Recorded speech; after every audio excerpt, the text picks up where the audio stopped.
The Enormous Crocodile by Roald Dahl. In the biggest, brownest, muddiest river in Africa, two crocodiles lay with their heads just above the water. One of the crocodiles was enormous, the other was not so big. "Do you know what I would like for my lunch today?" the enormous crocodile asked. "No," the not so big one said. "What?" The enormous crocodile grinned, showing hundreds of sharp white teeth. "For my lunch today," he said, "I would like a nice juicy little child." "I never eat children," the not so big one said. "Only fish." "Hoo, hoo, hoo!" cried the enormous crocodile. "I'll bet if you saw a fat, juicy little child paddling in the water over there at this very moment, you would gulp him up in one gulp." "No, I wouldn't," the not so big one said. "Children are tough and chewy. They are tough and chewy and nasty and bitter." "Tough and chewy?" cried the enormous crocodile. "Nasty and bitter? What awful tummy rot you talk! They are juicy and yummy." "They taste so bitter," the not so big one said. "You have to cover them with sugar before you can eat them." "Children are bigger than fish," said the enormous crocodile. "You get bigger helpings." "You're greedy," the not so big one said. "You're the greediest croc in the whole river." "I am the bravest croc in the whole river," said the enormous crocodile. "I am the only one who dares to leave the water and go through the jungle to the town to look for little children to eat." "You have only done that once," snorted the not so big one. "And what happened then? They all saw you coming and ran away." But today when I go, they won't see me at all," said the enormous crocodile. "Of course they'll see you," the not so big one said. "You are so enormous and ugly, they'll see you from miles away." The enormous crocodile grinned again, and his terrible sharp teeth sparkled like knives in the sun. "Nobody will see me," he said, "because this time I have thought up secret plans and clever tricks." "Clever tricks?" cried the not so big one. "You have never done anything clever in your life. You're the stupidest croc on the whole river." "I am the cleverest croc on the whole river," the enormous crocodile answered. "For my lunch today, I shall feast upon a fat, juicy little child while you lie here in the river feeding hungry. Goodbye." The enormous crocodile swam to the side of the river and crawled out of the water. A gigantic creature was standing in the slimy, oozy mud on the river bank. It was Humpy Rumpy, the hippopotamus. "Hello, hello," said Rumpy Rumpy. "Where on earth are you off to at this time of day?" "I have secret plans and clever tricks," said the crocodile. "Oh dear," said Humpy Rumpy. "I'll bet you are going to do something horrid." The enormous crocodile grinned at Humpy Rumpy and said, "I'm going to fill my hungry, empty tummy with something yummy, yummy, yummy, yummy." "What's so yummy?" asked Humpy Rumpy. "Try to guess," said the crocodile. "It's something that walks on two legs." "You don't mean," said Humpy Rumpy, "you don't really mean you're going to eat a little child?" "Of course I am," said the crocodile. "Oh, you horrid, greedy, scrumptious brute!" cried Humpy Rumpy. "I hope you get caught and cooked and turned into crocodile soup." The enormous crocodile laughed out loud at Humpy Rumpy. Then he waddled off into the jungle. Inside the jungle, he met Trunky the elephant. Trunky was nibbling leaves from the top of a tall tree, and he didn't notice the crocodile at first, so the crocodile bit him on the leg. "Ow!" said Trunky in his big, deep voice. "Who did that?" "Oh, it's you, is it, you beastly crocodile? Why don't you go back to the big, brown, muddy river where you belong?" "I have secret plans and clever tricks," said the crocodile.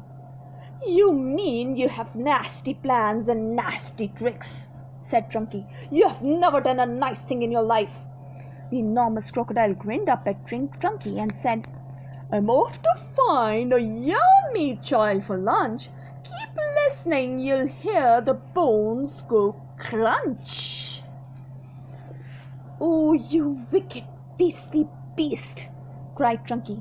"Oh, you foul, filthy fiend! I hope you get squashed and squished and squizzled and boiled up into crocodile stew." The enormous crocodile laughed out loud and disappeared into the thick jungle. A bit further on, he met Mugglewump the monkey. Mugglewump was sitting in a tree eating nuts. "Hello, Crocky," said Mugglewump. "What are you up to now?" "I have secret plans and clever tricks," said the crocodile. "Would you like some nuts?" asked Mugglewump. "I have better things to eat than nuts," sniffed the crocodile. "I didn't think there was anything better than nuts," said Mugglewump. "Ah, said the crocodile. "The sort of things that I'm going to eat have fingers, toenails, arms and legs and feet." Mugglewump went pale and began to shake all over. You aren't really going to gobble up a little child, are you?" he said. "Of course I am," said the crocodile. "Clothes and all. They taste better with the clothes on." "Oh, you horrid, hoggish croc!" cried Mugglewump. "You slimy creature! I hope the buttons and buckles all stick in your throat and choke you to death." The crocodile grinned up at Mugglewump and said, "I eat monkeys too." And quick as a flash, with one bite of his huge jaws, he bit through the tree that Mugglewump was sitting in, and down it came. But just in time, Mugglewump jumped into the next tree and swung away through the branches. A bit further on, the enormous crocodile met the roly-poly bird. The roly-poly bird was building a nest in an orange tree. "Hello there, enormous crocodile," sang the roly-poly bird. "We don't often see you up here in the jungle." "Oh," said the crocodile, "I have secret plans and clever tricks." "I hope it's not something nasty," sang the roly-poly bird. "Nasty?" cried the crocodile. "Of course it's not nasty, it's delicious. It's luscious, it's super, it's motions, it's duper. It's better than rotten old fish. You mash it and munch it, you chew it and crunch it. It's lovely to hear it go squish." "It must be berries," sang the roly-poly bird. "Berries are my favorite food in the world. Is it raspberries, perhaps? Or could it be strawberries?" The enormous crocodile laughed so much his teeth rattled together like pennies in a money box. "Crocodiles don't eat berries," he said. "We eat little boys and girls, and sometimes we eat roly-poly birds as well." Very quickly the crocodile reached up and snapped his jaws at the roly-poly bird. He just missed the bird, but he managed to catch hold of the long, beautiful feathers in its tail. The roly-poly bird gave a shriek of terror and shot straight up into the air, leaving its tail feathers behind in the enormous crocodile's mouth. At last the enormous crocodile came out of the other side of the jungle into the sunshine. He could see the town not far away. "Ho, ho," he said, talking aloud to himself. "Ha, ha, ha. That walk through the jungle has made me hungrier than ever. One child isn't going to be nearly enough for me today. I won't be full up until I've eaten at least 3 juicy little children." He started to creep forward towards the town. The enormous crocodile crept over to a place where there were a lot of coconut trees. He knew that children from the town often came here looking for coconuts. The trees were too tall for them to climb, but there were always some coconuts on the ground that had fallen down. The enormous crocodile quickly collected all the coconuts that were lying on the ground. He also gathered together several fallen branches. "Now for clever trick number 1, he whispered to himself. "It won't be long before I'm eating the first part of my lunch." He took all the coconut branches and held them between his teeth. He grasped the coconuts in his front paws. Then he stood straight up in the air, balancing himself on his tail. He arranged the branches and the coconuts so cleverly that he now looked exactly like a small coconut tree standing among the big coconut trees. Soon, two children came along. They were brother and sister. The boy was called Tutu. His sister was called Mary. They walked around looking for fallen coconuts, but they couldn't find any because the enormous crocodile had gathered them all up. cried Tutu. "That tree over there is much smaller than the others and it's full of coconuts. I think I could climb that one quite easily if you help me up the first bit." Tutu and Mary ran towards what they thought was the small coconut tree. The enormous crocodile peered through the branches, watching them as they came closer and closer. He licked his lips. He began to dribble with excitement. Suddenly, there was a tremendous whooshing noise. It was Humpy Rumpy the hippopotamus. He came crashing and snorting out of the jungle. His head was down low and he was galloping at a terrific speed. "Look out, Tutu!" shouted Humpy Rumpy. "Look out, Mary! That's not a coconut tree, it's an enormous crocodile and he wants to eat you up!" Humpy Rumpy charged straight at the enormous crocodile. He caught him with his giant head and sent him tumbling and skidding over the ground. "Ow!" cried the crocodile. "Help! Stop! Where am I?" Tutu and Mary ran back to the town as fast as they could. But crocodiles are tough. It is difficult for even a hippopotamus to hurt them. The enormous crocodile picked himself up and crept towards the place where the children's playground was. "Now for clever trick number 2, he said to himself. "This one is certain to work." There were no children in the playground at that moment. They were all in school. The enormous crocodile found a large piece of wood and placed it in the middle of the playground. Then he lay across the piece of wood and tucked in his feet so that he looked almost exactly like a seesaw. When school was over, the children all came running on to the playground. "Oh, look!" they cried. "We've got a new seesaw!" They all crowded round, shouting with excitement. "Bags, I have the first go. I'll get on the other end. I want to go first. So do I, so do I." Then a girl who was older than the others said, "It's rather a funny, knobbly sort of a seesaw, isn't it? Do you think it will be safe to sit on?" "Of course it will," the other said. "It looks strong as anything." The enormous crocodile opened one eye just a tiny bit and watched the children who were crowding around him. Soon he thought, "One of them is going to sit on my head, then I will give a jerk and a snap, and after that it will be yum, yum, yum." At that moment, there was a flash of brown and something jumped into the playground and hopped up onto the top of the swings. It was Muggleworm the monkey. "Run!" Muggleworm shouted to the children. "All of you run, run, run! That's not a seesaw. It's the enormous crocodile and he wants to eat you up." The children screamed and ran for their lives. Muggleworm disappeared back into the jungle and the enormous crocodile was left all alone in the playground. He cursed the monkey and waddled back into the bushes to hide. "I'm getting hungrier and hungrier," he said. "I shall have to eat at least 4 children now before I'm full up." The enormous crocodile crept around the edge of the town, taking great care not to be seen. He came to a place where they were getting ready to have a fair. There were slides and swings and dodgem cars and people selling popcorn and candy floss. There was also a big roundabout. The roundabout had marvelous wooden creatures for the children to ride on. There were white horses and lions and tigers and mermaids with fishes' tails and fearsome dragons with red tongues sticking out of their mouths. "Now for clever trick number 3, said the enormous crocodile, licking his lips. When no one was looking, he crept up onto the roundabout and put himself between a wooden lion and a fearsome dragon. He set up a bit on his back legs and he kept very still. He looked exactly like a wooden crocodile on the roundabout. Soon, all sorts of children came flocking into the fair. Several of them ran towards the roundabout. They were very excited. "I'm going to ride on a dragon," cried one. "I'm going on a lovely white horse," cried another. "I'm going on a lion," cried a third one.